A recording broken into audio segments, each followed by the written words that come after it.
Paz, meus irmãos, bom dia, que bom que você está aqui. Mais um domingo, graças a Deus, mais uma semana que vencemos, debaixo da graça e da proteção do Senhor. Por isso estamos juntos. Antes de começarmos essa pregação, meu irmão, eu gostaria de fazer aquele convite tão importante. Curta o canal, se inscreva, compartilhe com o máximo de pessoas que você puder, deixe seu comentário. Qualquer comentário a respeito da palavra do Senhor é relevante. É uma forma de interagirmos, de discutirmos a reflexão, de nos aprofundarmos ainda mais na palavra de Deus. Amém? A palavra de hoje, eu sou suspeito, porque é uma das passagens em que eu realmente me desmancho. Está em 2 Crônicas, capítulo 7, o versículo é 13 e 14.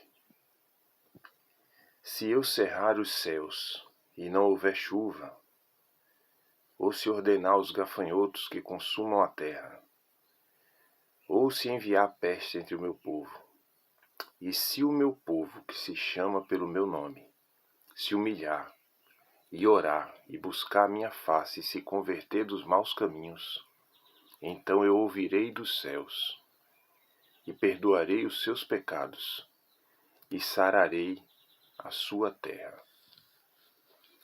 Irmãos, para entendermos esse contexto, precisamos ampliar a nossa visão, porque esse era um momento em que o povo de Deus vivia sob o reinado de Salomão, filho de Davi. E Salomão, juntamente com o povo, conseguiram erguer um templo para o Senhor. Foi um momento assim de total dedicação e esforço para fazer a vontade de Deus. Então Deus se manifestou a Salomão. Irmãos, Deus quer um relacionamento sem interrupções conosco. Esse é um desejo do Senhor, um relacionamento com sua criatura, com sua criação. E ele deixa claro apenas 3 itens para que esse relacionamento se dê: reconhecimento da sua grandeza, buscar a sua presença e converter-se nos seus caminhos. É só isso, meu irmão. O primeiro item, e eu não vou dizer a primeira imposição, porque Deus não impõe nada, é nós reconhecermos a nossa fragilidade. Quando a gente reconhece a grandeza de Deus, sabe, é a gente reconhecer que sozinho não somos nada, não podemos nada. Veja o exemplo do faraó no Egito. Ele tinha tudo, ele tinha riqueza, ele era o senhor daquele lugar, daquele território. Mas toda a soberba dele precedeu queda, como dizem Provérbios, porque ele não reconhecia Deus. Irmão, não adianta você querer viver pela sua força.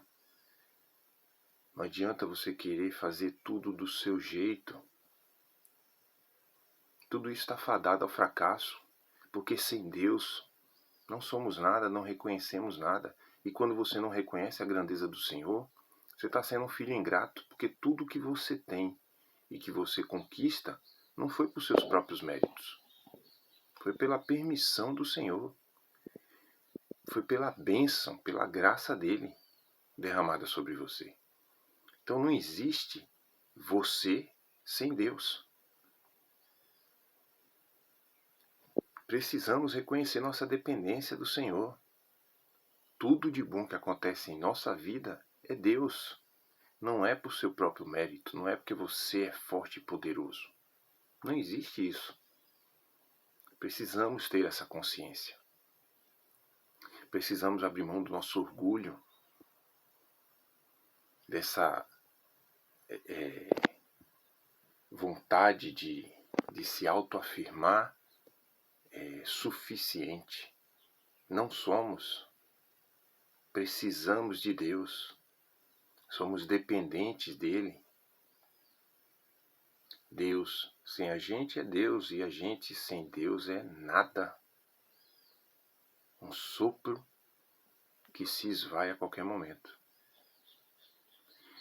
O outro item, irmão, é buscar a sua presença. O joelho que se afirma no chão e se humilha perante o Senhor será exaltado. Como eu já disse, precisamos abrir mão, irmão, dessa prepotência que temos para nos humilharmos para Deus, para reconhecer que sem Ele não podemos nada. Precisamos constantemente da presença do Senhor em nossas vidas. Veja que você já pode até conhecer a Deus, mas a permanência dele na sua vida depende de você. Depende de você se esforçar, assumir compromissos com Deus, honrá-los. Essa é a principal. Honrar o que você assumiu. É um relacionamento. Então não é algo simples, não é um primeiro contato e pronto. Você precisa estar interagindo com Deus o tempo inteiro. Manter um relacionamento com Ele o tempo inteiro, porque necessitamos da presença de Deus. Só somos completos quando o Espírito Santo está conosco todos os dias.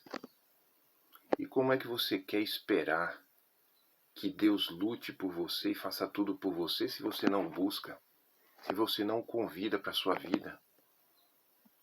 Se você não deixa bem claro para Ele, com suas atitudes, com sua comunhão com Ele, de que Ele é bem-vindo todos os dias, todos os minutos de sua vida. Se você não compartilha suas preocupações, seus pensamentos, se você não pergunta para Deus o que o Senhor acha, meu Pai, isso que eu estou pensando em fazer é certo ou errado, se você não buscar a Ele, para Ele fazer parte de sua vida, como você quer que Ele haja nela? Não existe isso. Nós precisamos nos dedicar, nos esforçar. Vou dizer de novo. Se você honra seu compromisso com Deus, se você se humilha para Deus, você será exaltado por Ele. Tem uma passagem da Bíblia que diz: bem-aventurado aqueles que vivem na presença do Senhor. Deus fará coisas na sua vida que você jamais imagina. Quando diz que Ele exaltará você, é exatamente isso. Todos os seus planos e os seus desejos são infinitamente pequenos diante do que Deus pode fazer por você. Sabe, irmão, e não deveríamos nem procurar o Senhor com segundas intenções, mas simplesmente porque viver na presença de Deus é extraordinariamente ótimo. Sabe, irmão, aquela paz que todos nós dizemos buscar, mas infelizmente não encontramos, é porque nós buscamos ela nesse mundo, com as coisas desse mundo. E essa paz a gente só encontra em Deus. Como Jesus disse: a minha paz vos dou, não vos dou como vos dá o mundo. Ele deixou bem claro que a paz que vem dele é a verdadeira paz. Não é essa coisa transitória e passageira que o mundo nos dá, que não é paz, é satisfação momentânea. Mas a paz de verdade, aquela que vem e fica, só pode vir do Espírito Santo de Deus. Uma sensação de satisfação contínua, ininterrupta. essa só pode vir de Deus. Irmãos, e o terceiro item que Deus nos deixa para que Ele faça parte de nossa vida todos os dias é que a gente se converta a seus caminhos retos. Veja, irmão, quando a gente conhece a Deus profundamente, a gente sabe, passa a saber do certo e o errado, passa a conhecer o caráter de Deus, então a gente já sabe o que é pecado e o que não é. Identificar o que nos afasta de Deus é amadurecer nosso relacionamento com Ele. Quando você identifica e se afasta de tudo aquilo que pode privar o seu relacionamento com Deus, você está se esforçando para ter Deus na sua vida. E Ele está vendo tudo isso, Ele reconhece tudo isso. Outra coisa, meu irmão, é que se converter aos retos caminhos do Senhor é abandonar as velhas práticas, ou seja, é abandonar o velho homem, abandonar aqueles vícios que temos, vícios de falar, vícios de pensar, vícios de agir, coisas que infelizmente construímos ao longo de nossa vida de maneira errada, formas de reagir. Temos que abandonar tudo isso. É um exercício diário. É algo realmente para se esforçar. Vale a pena, irmão.